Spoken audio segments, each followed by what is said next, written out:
que cenaron la Pascua con él, no habían vuelto a probar alimento. Y seguramente cuando el Señor los visitó el domingo, cuando estaban todos juntos en el aposento alto, ¿qué fue lo primero que hizo el Señor? Partir un pez, comer un panal de miel, y comer y darles a ellos. Estaba reinaugurando la fiesta, ya el duelo se acabó. Vamos a comer otra vez. Aliviánense. El duelo se acabó. Pero mientras dice ese día, dejen, o el Señor Jesús, dejen que llegue ese día y entonces mis discípulos ayunarán. ¿Se fijan, hermanos, lo opuesto del Evangelio con la religión de los fariseos? Aunque ciertamente los fariseos pretendían agradar al Dios de Abraham, al Dios de Isaac, al Dios de Jacob, aunque ciertamente tenían una conexión con el Antiguo Testamento, no la tenían con Dios y ciertamente no la tenían con su Hijo. Estaban completamente desalineados del Evangelio. Ellos predicaban la autojustificación, Jesús predicaba la gracia. Ellos negaban que estuvieran en pecado, Jesús predicaba y ofrecía el perdón de pecados. Ellos eran orgullosos, Jesús enseñaba humildad. Ellos se enfocaban en ceremonias externas. El Señor enseñaba cómo transformar el corazón. Ellos amaban la aprobación de la gente. Jesús nos instruía y les instruía a ellos a buscar la aprobación de Dios. Ellos tenían un ritual, Jesús ofrecía una relación. Finalmente, para dejar claro lo diferentes que son las religiones vacías y el Evangelio, llegamos a dos analogías, dos ejemplos que dejan claro como el cristal la diferencia que hay entre el Evangelio y las otras religiones. Versículo 21. Nadie pone remedio de paño nuevo en vestido viejo. De otra manera, el mismo remiendo, el mismo remiendo nuevo tira de lo viejo y se hace peor la rotura. Y nadie echa vino nuevo en odres viejos. De otra manera, el vino nuevo rompe los odres y el vino se derrama y los odres se pierden. Pero el vino nuevo en odres nuevos se ha de echar. ¿Qué quiso decir el Señor con eso? Quizá para nosotros sea confuso, no entendamos el ejemplo. Pero para la gente de ese entonces y de ese lugar eran ejemplos que entendían de volada. Eran ilustraciones que no necesitaban mayor explicación. Nosotros sí, por eso los vamos a dar. El remiendo de paño nuevo. ¿Por qué usa el Señor esa ilustración?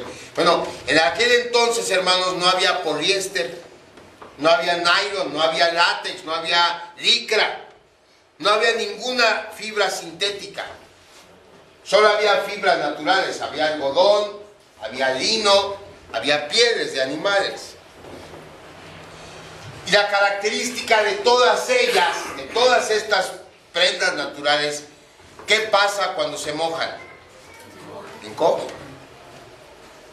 Si usted pone un remedio de una tela nueva que no ha sido mojada en una tela que ya se mojó, ¿qué va a pasar la primera vez que la lave? El parche va a encoger porque es nuevo, no se ha mojado, va a romper y va a jalar y va a romper el vestido. Es lo que está diciendo el Señor. Si pones un parche que no ha sido lavado, a la primera va a encoger. ¿Qué quiere decir?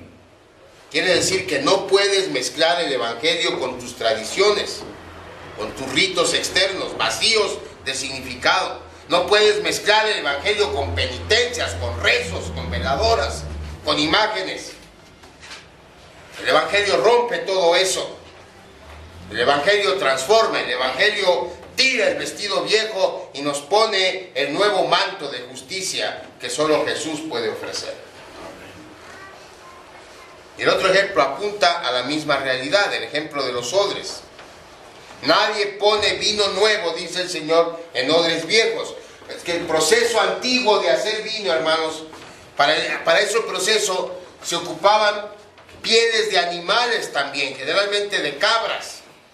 Entonces se cocía la piel, se hacía una especie de bota. No sé si han visto las botas de los vinos españoles, que también están hechas de pieles. Bueno, ahí se echaba el vino nuevo. ¿Por qué? Porque el vino, el jugo de uva, tiene componentes ácidos. Esos componentes ácidos y amargos se depositaban en el fondo del odre, y entonces arriba quedaba lo que no tenía ese componente ácido, y se vaciaba a otro odre.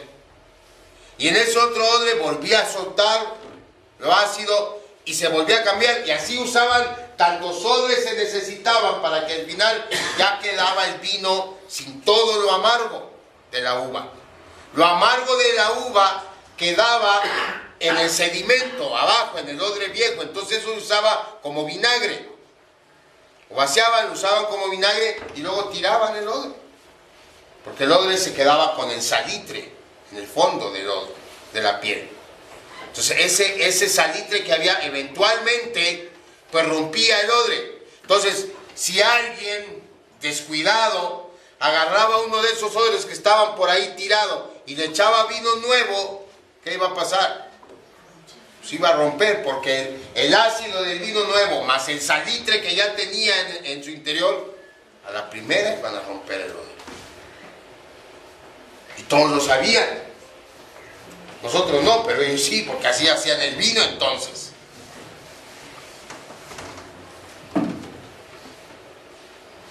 Entonces ahora podemos entender el ejemplo. No se podía agarrar un odre que estuviera tirado y poner vino nuevo. Otra vez, el Evangelio rompe con todo lo viejo. Ese es el ejemplo. No puedes poner algo nuevo en tus tradiciones. Ahora, Lucas señala un punto muy importante. En el pasaje paralelo, Lucas señala un punto muy importante, que desgraciadamente es la conducta de muchos de los fariseos de entonces y mucha gente de hoy. Lucas 5:39. Y ninguno que beba del añejo, dice el Señor en Lucas, o dice Lucas registrando este incidente, quiere luego el nuevo, porque dice, el añejo es mejor. ¿Qué quiere decir? Que estamos tan aferrados, hermanos, a nuestras tradiciones, a nuestra propia justicia, a nuestra propia manera de obtener el favor de Dios, que es difícil humanamente renunciar a ellos. Solo cuando el Espíritu Santo nos redarguye para comprender que ninguna justicia nuestra puede satisfacer la perfecta justicia de Dios, y que por eso envió a su Hijo para renovarnos, para transformarnos, para darnos vida a través de su muerte, solo entonces estamos dispuestos a dejar nuestro viejo vestido de justicia, a dejar nuestros odres viejos para recibir el manto nuevo de justicia, para beber del vino nuevo que no solo trae alegría a nuestro corazón, sino sanidad a nuestros corazones quebrantados. La conclusión del mensaje es entonces que no podemos parchar nuestras vidas con el Evangelio, hermanos. No podemos tratar solamente de añadirlo a nuestra vieja manera de vivir, porque el resultado será una tragedia eterna. No podemos aferrarnos a nuestros viejos modos y solo traer un parche de Evangelio. Debemos confiar plenamente en Jesucristo, que es el único camino de salvación. Él solamente fue el que murió y resucitó para darnos vida eterna. Él nos da su gracia para que nazca en nosotros la fe que salva, la fe que transforma, la fe que tira el vestido viejo, los odres viejos, y recibe la vida nueva. Bueno, si usted está aferrado a algo más, suéltelo, hermano. Déjelo ir. Bien sean sus tradiciones, bien sea su falsa seguridad en su propia justicia, o sea su incredulidad.